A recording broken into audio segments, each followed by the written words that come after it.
So I'm going to talk a little bit about using Google Docs right now. Cindy, you said that you've been using Docs for quite a while, so you're comfortable with them. Yes. So I'm not going to spend any time sort of on the basic stuff because I'm sure you're used to, you open a Google Doc and you just type and you say this is some text, and you can edit this stuff, and that's typical Google Drive. Google Docs 101. But there's some really powerful stuff in Google Docs that I want to talk about. So I spend a lot of my time creating docs for math departments to use to share. So they're resources. And one of the reasons I do that is because I take copious notes for myself. And then because I'm in the cloud, I can actually say, you know what, these notes are for myself, but I want to share them. I want to make them shared among the math department. So one of the things I do is I use this up here where it shows you the styles you can use.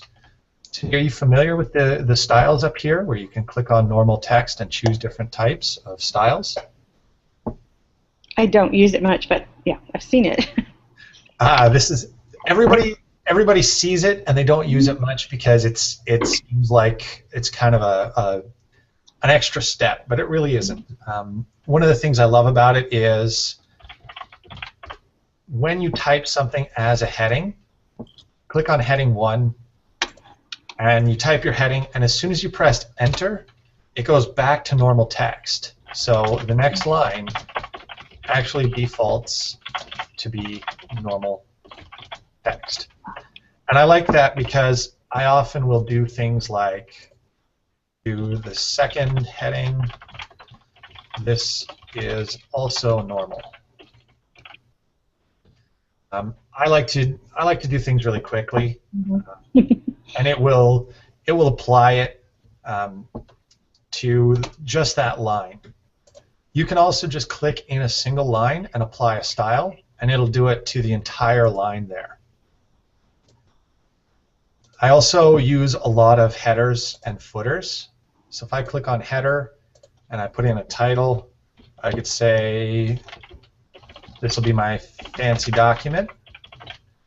This header will appear on every single page, and it puts it up above the margin settings. One other thing I use a lot of are page breaks, because I have an unreasonable hatred for extra spaces at the top of a page. So to use a page break, you can click on Insert, and then you can click on, where is it? It's Page Break here. Or there's a keyboard shortcut. If you hold Control and press Enter, it'll actually skip down to the next page. Which means as I type up here, so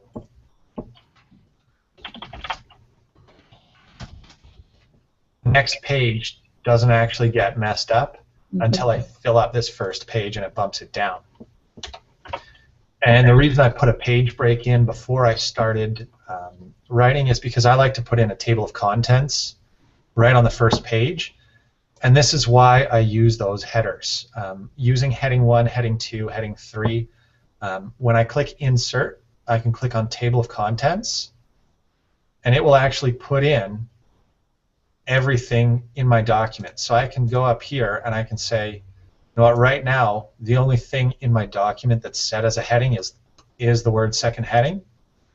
So that's actually created a table of contents. I can click on it and I can go directly to second heading. Not really useful when you're talking about a one-page document, but when you start getting things like 20-page curriculum documents, it becomes really helpful to have those table of contents. And the great thing about table of contents is as the document changes, so now I've got 3 headings, I can go up, I can click in the table of contents, and I've got a little refresh button here.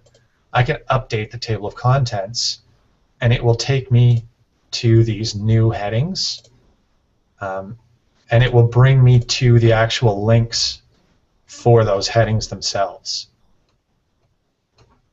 So the table of contents is fantastic because it lets me manage documents that are growing over time. as well as documents that get to be giant. So I've got 20-page documents that that are very easy to navigate because you may not want to read the first 18 pages. And then, of course, the last thing I really like to do is in this document, I like to call this a table of contents. And I'm actually going to create this to be a heading. And I'm going to refresh this. And it may seem absurd to put a table of contents link on the first page that takes me to table of contents. But what I really like to do is I like to use a footer on every document that I create. I center it and I put in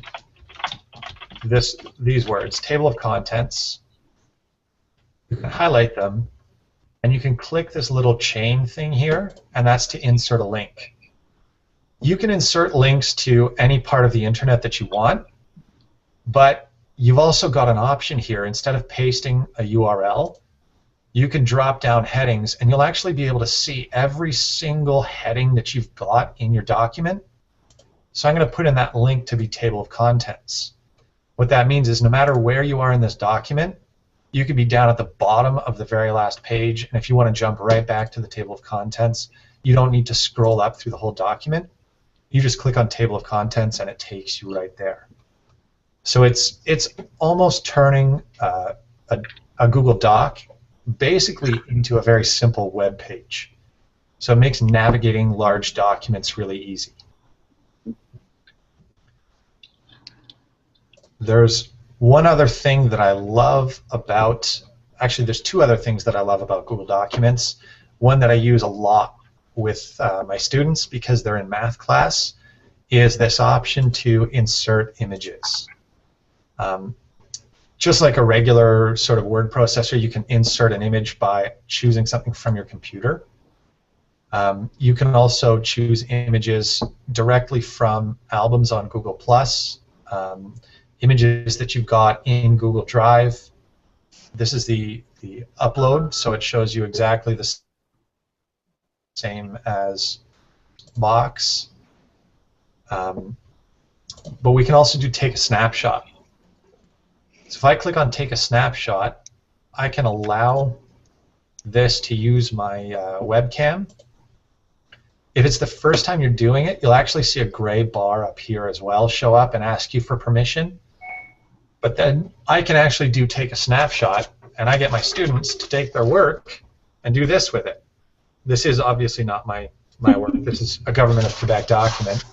But I can take a snapshot of the work, and I can actually take a few snapshots and find the one that looks the best, and I can choose that, and I can select it, and it will put it right into my Google document.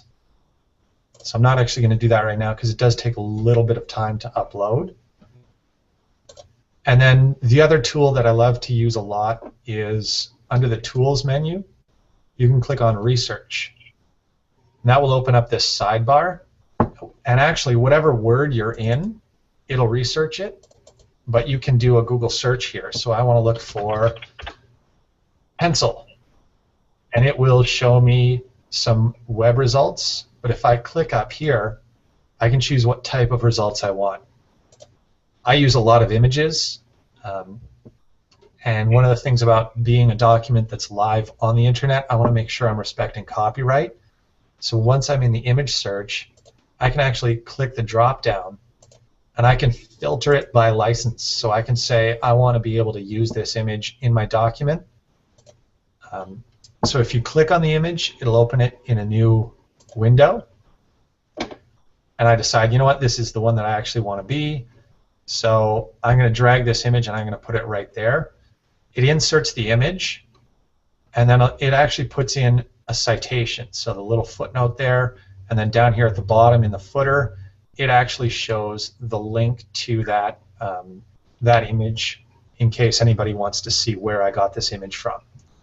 So instead of telling your students to go and do a Google search for some clip art, you can have them do it directly from within the doc, and you can get them to start thinking about copyright which is something I get my students to do quite a bit of, just because it's so simple now to be able to do that.